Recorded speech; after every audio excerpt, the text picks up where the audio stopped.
예수소망교회 새벽기도 말씀입니다. 히브리서 6장 1절에서 3절까지의 말씀으로 반석 위에 집을 짓는 자라는 제목으로 말씀드리겠습니다. 그러므로 우리가 그리스도의 도의 초보를 버리고 죽은 행실을 회개함과 하나님께 대한 신앙과 세례들과 안수와 죽은 자의 부활과 영원한 심판에 관한 교훈의 터를 다시 닦지 말고 완전한 대로 나아갈지니라. 하나님께서 허락하시면 우리가 이것을 하리라. 히브리서 저자는 계속해서 어린아이와 같이 영적인 그 초보의 신앙에 머무르지 말고 더욱 성숙한 신앙으로 발전되어 나가기를 권면하고 있습니다. 예수 그리스도께서 완전한 대제사장이라는 이러한 심오한 영적인 진리를 보다 잘 이해하도록 하기 위해서 우리의 신앙이 점점 진보를 해야 된다는 것입니다. 예수님은 구약의 멜기세덱의 그 제사장으로 오신 예표하신 신약에 예표하신 예수님이시고 이 멜기세덱은 살렘 왕이면서 제사장이면서 아브라함에게 11조를 받았던 그러한 신비한 인물입니다. 이러한 우리가 영적인 진리를 이해하기 위해서 신앙의 그 기초적인 진리에 머무르는 자가 아니라 더욱더 이 신앙의 기초적인 진리의 털을 닫고 더 우리가 발전하면서 성숙한 신앙인이 될 것을 권면하고 있습니다. 히브리 그리스도인들은 당시에 신앙의 기본적인 원리에만 집착하고 더 이상 신앙의 발전이 늦어졌기 때문에 계속 정체되어 있었습니다. 그래서 그러한 상태에 우리의 신앙이 머물러 있으면은 오히려 뒤로 후퇴할 수도 있기 때문에 이 신앙을 성숙한 신앙으로 이루어 나갈 것을 계속해서 권면해주고 있습니다. 여기 말씀 중에 그리스도의 초보를 버리라는 거는 그냥 버리라는 그런 의미가 아니라 그 초보적인 지식에서 떠나라는 것입니다. 거기서 더 나아가라는 것입니다. 기초적인 지식에만 머물러 있는 영적인 그 어린아이와 같은 신앙인이 아니라 그 지식을 발판으로 인해서 더욱더 세워나갈 것을 성장할 것을 권면합니다.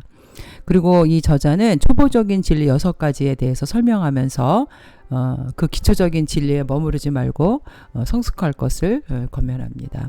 여기서 1절에 죽은 행실이란 영적으로 죽었다는 그런 의미를 말하는 것으로 사람이 육체적으로 살아있다 할지라도 영적으로 하나님을 모르고 예수님을 영접하지 못하면 그는 영적으로 죽어있는 그런 상태입니다.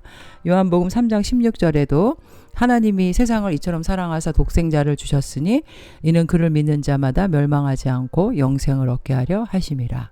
하나님께서는 우리가 영적으로 죽어있는 아담 이후에 죄성을 가지고 영원한 지옥의 형벌을 받아야 하기 때문에 우리에게 영원한 생명을 주기 위해 오셨습니다. 그래서 영적으로 죽어있는 자는 하나님을 모르기 때문에 거기서 나오는 행위는 악한 행위일 수밖에 없고 하나님의 뜻을 불순종하면서 죄악된 행동을 할 때 결국은 영원한 사망일 수밖에 없는 것입니다. 갈라디아서 5장 19절에서 20절에도 영적으로 죽어있는 자가 결국은 죄를 범할 수밖에 없는 악한 행실이 나올 수밖에 없는 것을 설명하고 있습니다.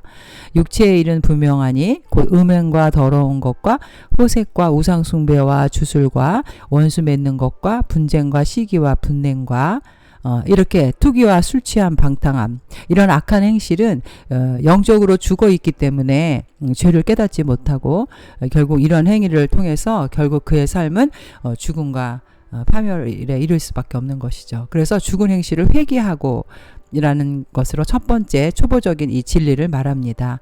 회개라는 것은 하나님을 모르고 나아갔던 세상을 향해 나아갔던 이런 삶에서 뒤돌아서서 하나님께로 나오는 것을 말합니다. 죄악된 행실을 버리고 이제 하나님의 자녀로 새로운 삶을 살겠다고 결단하는 이것이 바로 삶의 출발점이 되는 것입니다. 그리고 회개라는 것은 그냥 죄를 고백하는 것을 넘어서서 지적인 면, 또 정의, 이런 전인격적인 그 사람의 모든 그 사람의 삶이 변화되는 것을 회개라고 말합니다. 이처럼 죽은 행실을 회개하는 것이 첫 번째 우리가 초보적인 이 진리를 말하는 것이고, 두 번째 기초적인 진리는 하나님께 대한 신앙입니다. 여기서 신앙이라는 것은 하나님을 믿는 믿음을 말하는데 기독교인이 지녀야 할 가장 기초적인 덕목을 말하죠. 정말 우리가 하나님을 믿는 믿음이 없다면은 그 사람은 거짓 신자입니다. 에베소서 2장 8절에도 너희는 그 은혜에 인하여 믿음으로 말미암아 구원을 받았으니 이것이 너에게서 난 것이 아니요 하나님의 선물이라. 우리가 믿음으로 구원받지만 그 믿음조차도 하나님이 주시는 선물이라는 것입니다. 죽음에 이르는 행실로부터의 회개, 하나님을 향한 믿음은 같이 병행하는 것으로서 한 쌍의 진리를 말하죠. 세 번째는 세례들. 세례들이라고 있는 것은 바로 이 세례라는 말은 세례 복수의 단어인데, 세례라는 단어가 밥티스모스라고 물로 씻는, 죄를 씻다라는 죄사함의 그 의미가 있고, 당시 1세기 기독교인들은 이제 물로 씻는 이러한 형태의 세례 의식이 기독교 신자로서 교회 안에 들어올 때 하나의 그 입문 의식으로 통용되고 있었습니다.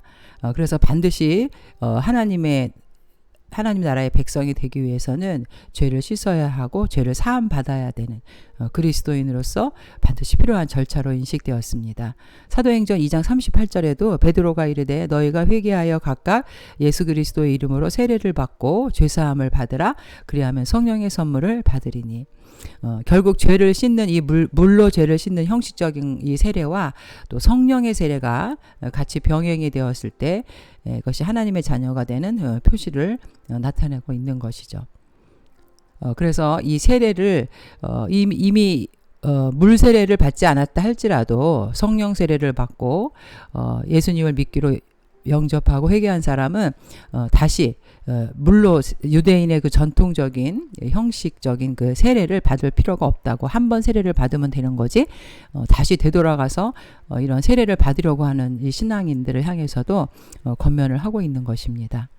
그 다음에 안수라는 의미는 우리가 그 구약시대 때 제사를 지낼 때 짐승의 머리 위에 희생제물을 바칠 때 사람이 이제 손을 얹고 나의 죄를 거기 동물에다가 그 동물에게 전가시켜서 죄를 용서받는 그러한 그 제사의 형식으로 행해졌고, 또 병을 고칠 때 손을 얹어서 병을 하나님께 고쳐달라고 기도했고, 또 예수님께서 어린아이를 축복하실 때도 머리에 안수하셨고, 또 하나님께 소명받은 이런 성직자들을 임명할 때도, 또 신약시대 때 7집사를 뽑을 때도 안수하면서 그들의 직분을 주었습니다. 근데 여기서는 이제 예수를 믿고 개종한 자들에게 성령에 함께 하시기를 간구하는 그런 안수 행위를 말하는데, 이미 예수님을 믿고 성령 세례를 받은 자는 다시 안수 받을 필요가 없다는 거죠. 다시 안수를 받으려고 생각하는 것이 바로 그리스도의 초보의 지식에 머무르는, 거기서 더 나아가지 못하는 신앙이라고 말하고 있는 것입니다. 죽은 자의 부활과 영원한 심판에 대한 교훈. 우리 예수 믿는 사람은 이제 예수를 믿기 때문에 영원한 생명이 있어서 우리의 죽은 육체가 죽으면은 거기서 영이 떠나 다시 예수님 재림하실 때 우리와 영과 육체가 연합해서 부활하는 것을 말합니다. 요한복음 5장 29절에 선한 일을 행한 자는 생명의 부활로, 악한 일을 행한 자는 심판의 부활로 나오리라. 그리고 영원한 심판에 관한 교훈. 우리 그리스도인들은 죽을 때 육신에서 영혼이 벗어나서 갈 길이 정해져 있습니다.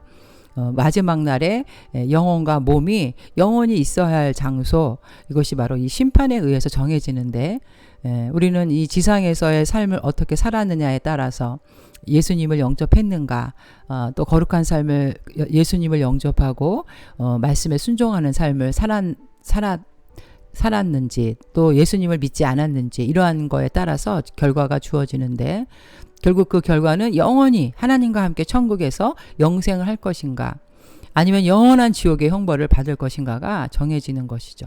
그래서 우리 교회에서는 성도님들에게 이 영원한 이 진리를, 가장 기본적인 진리, 지초적인 진리를 확실하게 가르치고 이 초보적인 진리 위에서 더욱 우리가 성숙한 신앙을 세워나가도록 말씀을 증거해야 합니다.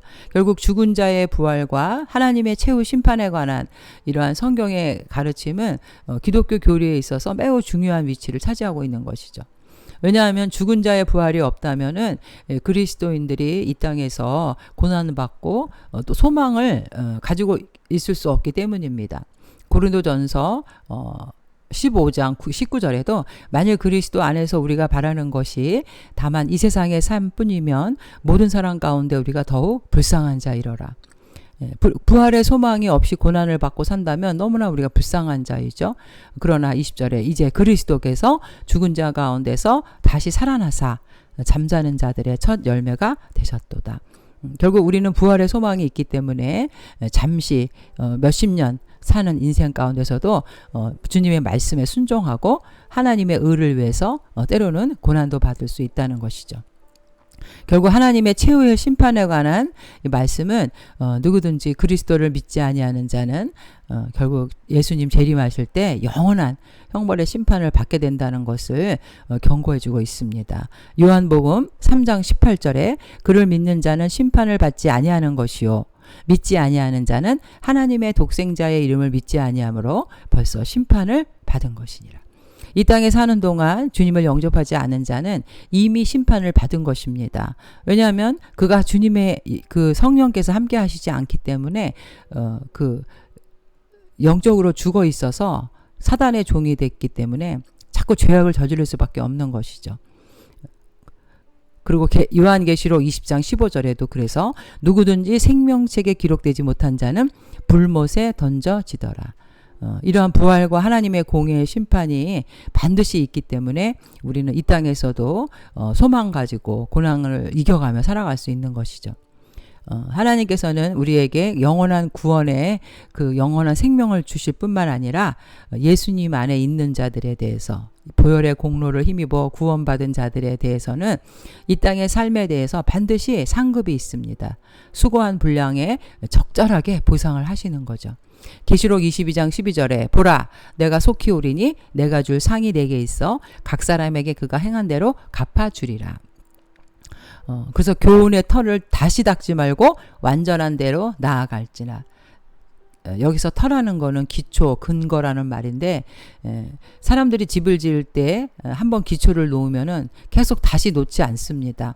이제 한번 그 기초가 놓여지면 그 위에 집을 완성하는 것처럼 우리 그리스도인들은 이제 기초의 교리에 의해서 한번 닦은 이 신앙의 기초를 다시 쌓으려는 것이 아니라 이미 닦여진 그 기초 위에서 신앙의 집을 지어서 그 집을 완성해 가야 하는 것입니다.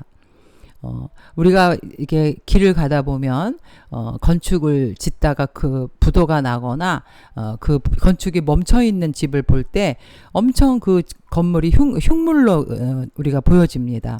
우리가 예수님을 믿었다면은 그 기초의 진리 위에서 더 성숙한 신앙인으로 그리스도의 향기를 나타내고 성령의 9가지 열매를 맺어서 삶의 열매가 있는 그런 아름다운 신앙의 집을 지어야 될 줄로 믿습니다. 이상에서 말하는 이 기초적인 6가지 진리들, 죽은 행실에서 회개하고 또 세례들, 안수, 부활과 심판에 관한 교훈들, 이러한 진리들은 처음에 우리가 복음의 진리에 접했을 때 배우고 확실한 신앙의 기본적인 진리입니다. 그래서 신앙의 연륜이 깊은 성도는 젖을 먹는 어린아이와 같이 이러한 그리스도의 초보를 제대로 소화해내지 못해서 급급한 성도가 아니라 배우고 깨달은 그 기초적인 진리 아래 그 터 위에 더욱더 믿음에 걸맞는 신앙의 인격, 믿음의 열매를 맺는 신앙 성장을 꾀하는 자들이 되어야 될 줄로 믿습니다. 마지막 3절에 하나님께서 허락하시면 우리가 이것을 하리라. 여기서 이것이라는 것은 신앙의 성숙을 말하는데 우리가 이것을 하리라. 신앙의 성숙을 하는 것은 바로 하나님이 허락해 주실 때 우리가 할 수 있다라는 것입니다. 완전한 대로 나아갈지라. 신앙의 아름다운 집을 향해서 지어 나가야 되는 것을 말을 하고 있는데 결국 이것은 하나님의 은혜와 허락이 없이는 불가능한 것이죠. 잠언서 16장 1절에도 마음의 경영은 사람에게 있어도 말의 응답은 여호와께로부터 나오느니라.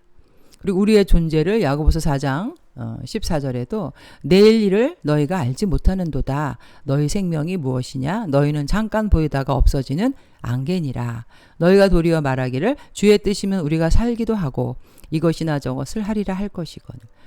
여러분, 우리의 인생이 무엇입니까? 안개와 같다고 말합니다. 이런 안개와 같은 인생이 결국 어떻게 살아야지 우리가 되겠습니까? 우리가 정말 예수님을 영접하고 그 기초적인 진리 위에 아름다운 집을 지어서 결국 주님의 심판대 앞에서 잘했다 칭찬받는 종들, 믿음이 성숙한 신앙인으로 이 땅에서도 더 주님이 주시는 참 평안과 기쁨으로 살아가는 그런 성도님 되시기를 주님의 이름으로 축원드립니다. 청교도의 그 지도자였던 크로멜은 더 나아지려고 노력하지 않는 자는 그 상태도 유지할 수 없다라고 고백하고 있습니다. 결국 우리가 이 땅에서 우리의 신앙을 부지런히 표대를 향해서 달려나가는 그런 성도님 되시기를 주님의 이름으로 축원을 드립니다. 아멘.